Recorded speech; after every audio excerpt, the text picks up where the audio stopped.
Un ballo in maschera from Giuseppe Verdi. The synopsis is presented by Opera Inside, the online opera guide.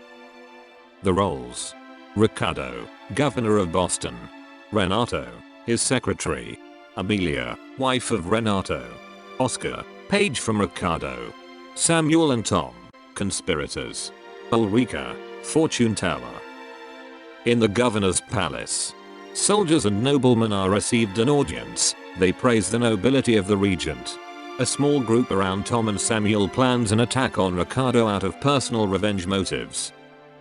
Oscar hands Ricardo the list of the participants of the masked ball. To his delight, he discovers Amelia on the list, whom he secretly loves. She is the wife of his best friend Renato. Soon after, Ricardo meets him at the audience, where Renato tells him that a group of men wants to kill him.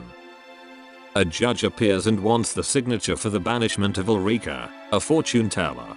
He cannot accuse her of a crime, but she is a suspicious person. Oscar, Ricardo's page, defends her and claims that all her predictions have come true. Ricardo orders an immediate investigation this afternoon. He personally wants to go there disguised as a fisherman.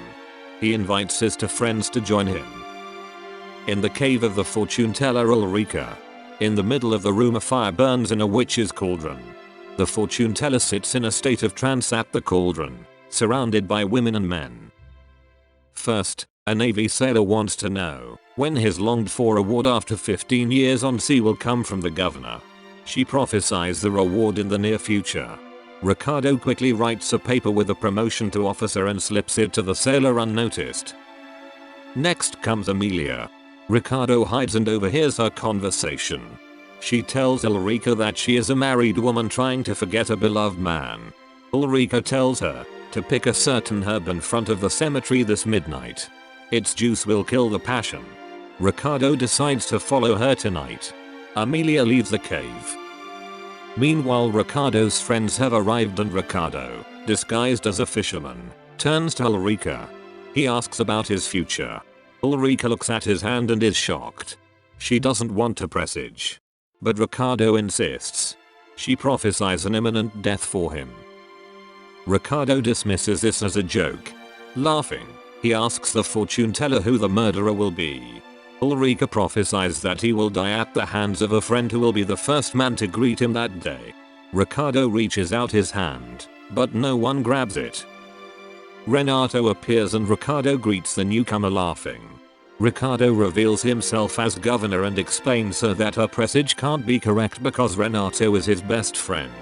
Ulrica warns him again that there are traitors among them. At night, on an abandoned field in front of the cemetery, Amelia appears. She doesn't know that Ricardo followed her. Ricardo steps out and confesses his burning love to her. Amelia is torn between her love for Ricardo and the oath of allegiance to her husband. To her horror, Renato shows up. He followed Ricardo because he overheard a conversation between the conspirators who were waiting for him tonight. Amelia pulls her veil in front of her face. Renato urges him to quickly leave to a safe place and offers to escort the unknown woman back to the city. They change their coats and Ricardo leaves the field. Amelia and Renato are on their way, but the conspirators stop them. They think Renato is the governor. When they recognize Renato, they want to know who the unknown woman is. Renato draws his sword to defend the honor of the woman. Amelia knows that this fight would cost Renato his life, and she takes her veil off her face. In disbelief, they recognize Amelia. Renato is deeply struck. The conspirators mock Renato's rendezvous with his own wife. With a dark voice, Renato announces a meeting with the conspirators for the next morning.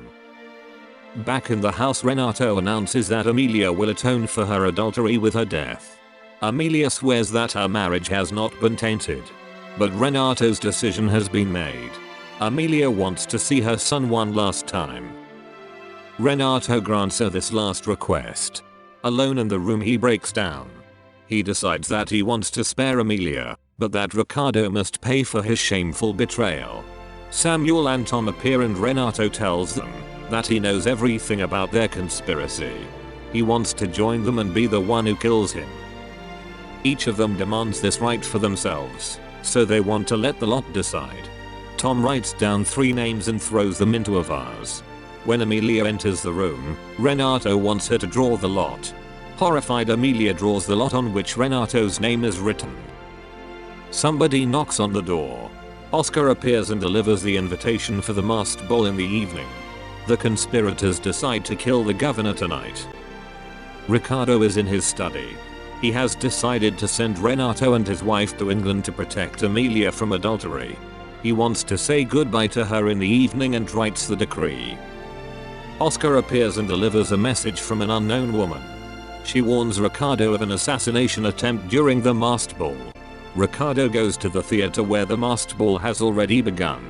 There Renato talks to Oscar and learns from him how the governor is dressed up. Ricardo and Amelia meet. Amelia asks him to leave the ball immediately. They confess their love again and Ricardo hands her the decree that she will go to England with her husband tomorrow. Moved, they say goodbye to each other. Renato was watching them. He jumps at Ricardo and kills him with a dagger. Soldiers attack Renato. The dying Ricardo orders the release of him. Amelia shows Renato the departure decree, and he realizes that Amelia's honor has remained untouched. Ricardo forgives him and collapses dead.